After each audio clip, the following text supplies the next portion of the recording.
that is all for today. Happy December. We're almost to 2022. It's exciting. Okay. Today's discourse is on releasing. And so when we talk about releasing, this is a good time to do it. And we also just had the new moon full solar eclipse. And this can help us with our process. So we have this gift as human beings, multidimensional human beings that we are, to be conscious. And we're always raising our vibration, raising our consciousness. We might feel that we dip down sometimes, but if we are on the path and we are consciously raising our consciousness, we are doing it. So first we need to accept that we are conscious beings. Though we don't fully understand the full plan, the full expression of creation, and we don't need to. In this moment, we can understand that we are conscious beings. We have choice. It might not feel like we have choice sometimes, or we might feel like the fates are there, pre-planning our life, or that we're, prior to being born, planning our life and making this destined fate. But in reality, there is no time. Everything is now. So in this moment, we are planning our own life in the past and in the future. So we can go back and we can say like, okay, let's clear this, because it's all happening right now. It's all now. So we would like to talk about this idea of what a snake does when it sheds its skin. Because we are having this opportunity to release, and we do throughout our lifetime, throughout our consciousness. We are releasing. So what happens when a snake sheds its skin? And I'm not an expert, so I get something a little wrong. It's just, you can read about it later, but a snake grows. They get bigger, like us, expanding our consciousness. And the skin starts to feel very tight, like very restrictive. It's harder to move. It's uncomfortable to move. There's a tightness. So, and it's because of this growth that the snake has done. So what starts to happen? The snake starts to, and other creatures do this as well, starts to rub its body on other things, to start like scratching and itching itself. It's feeling very uncomfortable on the outside of its body, and it's compressing the inside of its body. It's causing a compression. So it's this feeling of wanting to literally break out of your skin. It's releasing this outside covering. So it rubs on rocks and it eventually loosens up the skin. And as you can find in different places, you can find almost a complete molt. I'm not sure the technical word of the snake skin, like a molting of that skin. And you can find pieces too around where the snake lives. So this is teaching us what do we do? We can do it. We would also like to bring up, we recently watched a documentary sort of movie about a man who befriends an octopus in South Africa. I think it's on Netflix. And at one point, the octopus is attacked and loses a leg. But this creature, and I believe other creatures have this too, like lizards and other things. This octopus, and some people say that octopus are like aliens. They're like higher dimensional beings that were brought down here. Some people say they're even more conscious than there's no competition, but every creature is doing its part on this planet. The octopus is able to replicate its arm and regrow it. So, and we're not going to make any assumptions about the quality of the arm or the leg that it lost.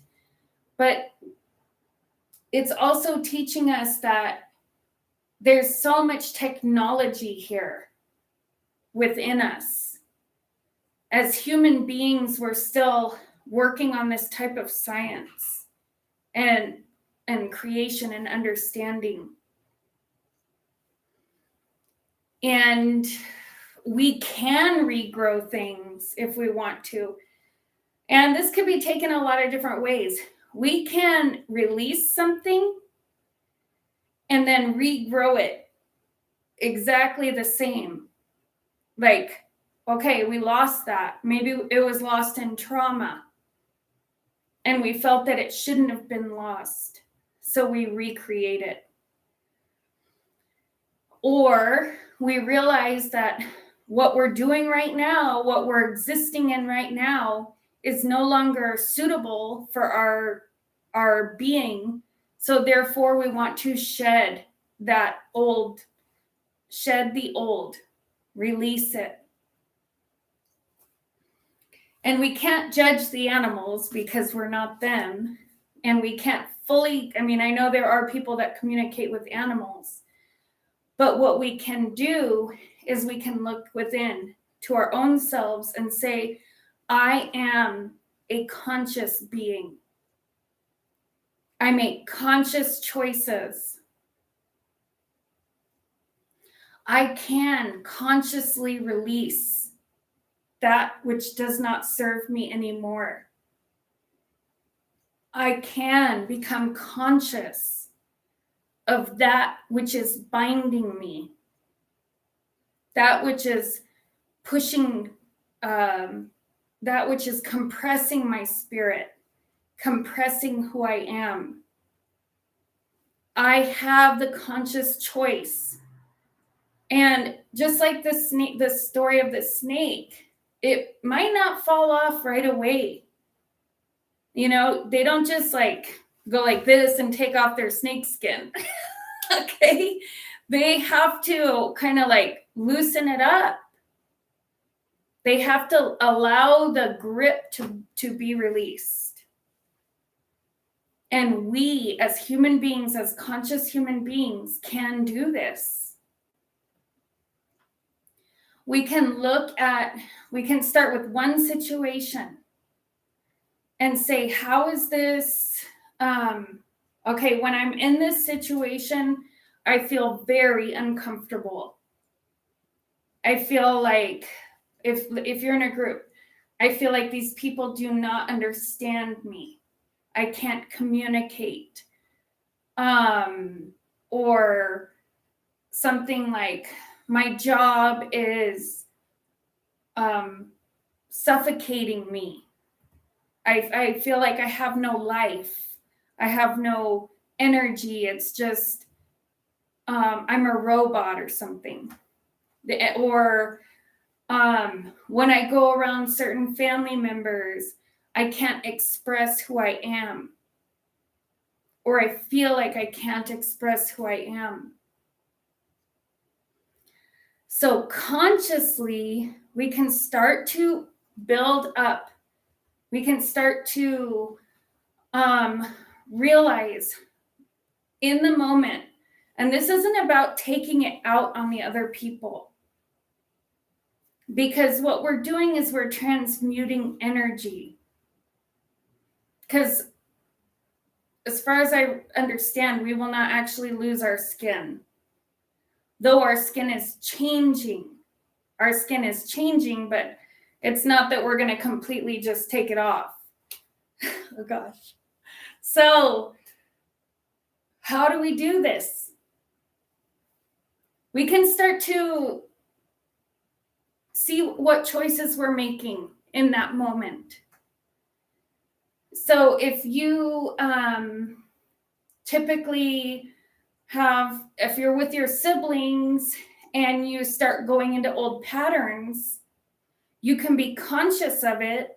Because we are conscious beings, we have that conscious choice.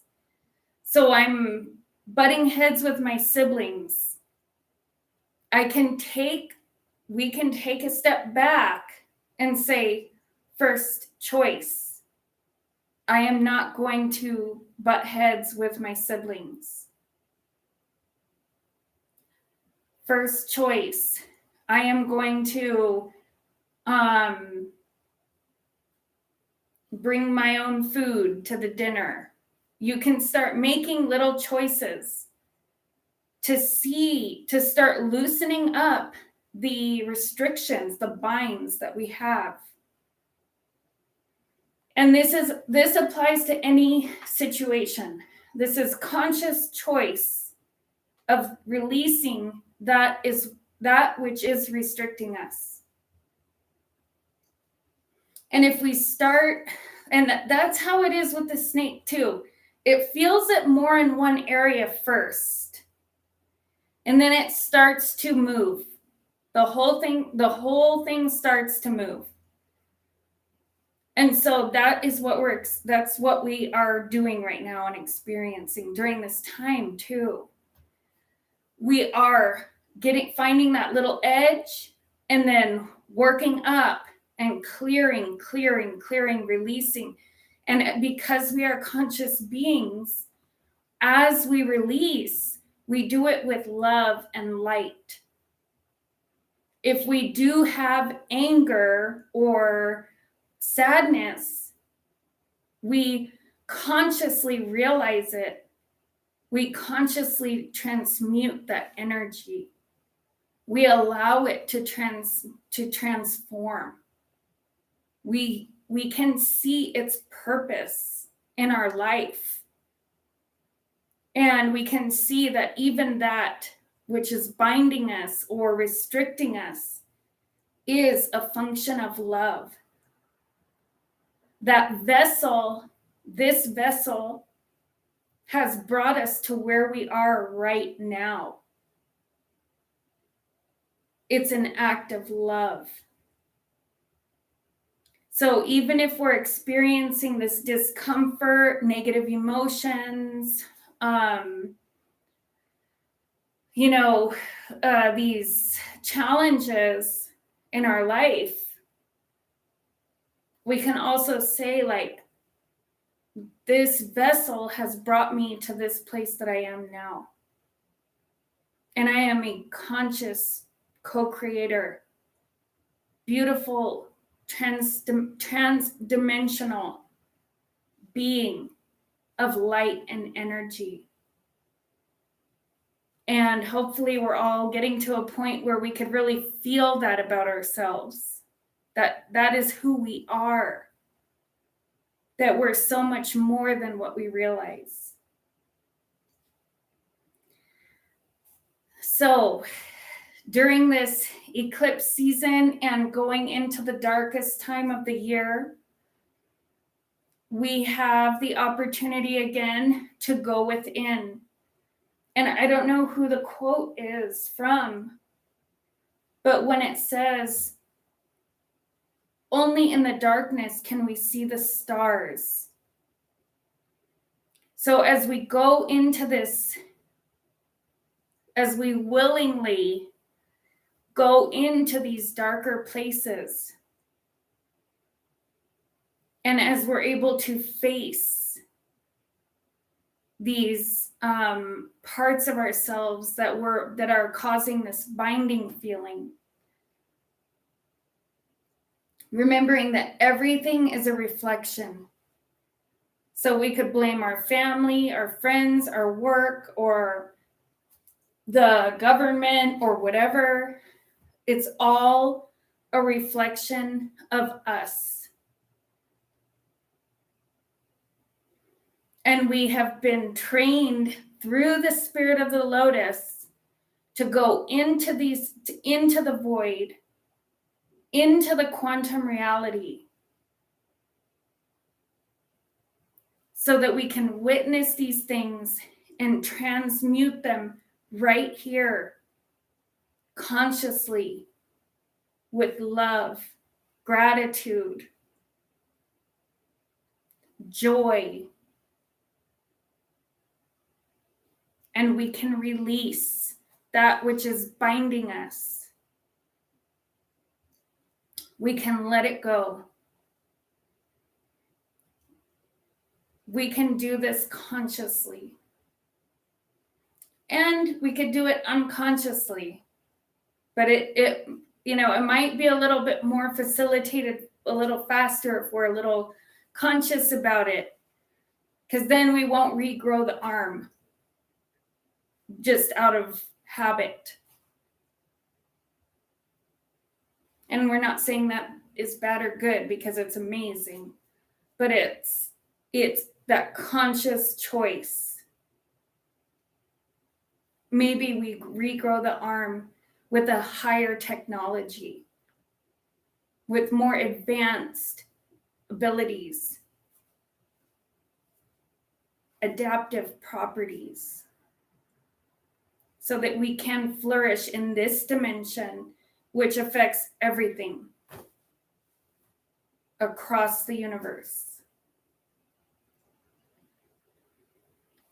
So take this time to release that which doesn't serve us, consciously releasing it, transmuting it into light. We do not ignore or repress those things. We let them go. We understand that they served us well. And we give thanks and gratitude. We have gratitude, love for all creation. We do not judge, because it's all serving a purpose. So please join us for a Rainbow Bridge meditation.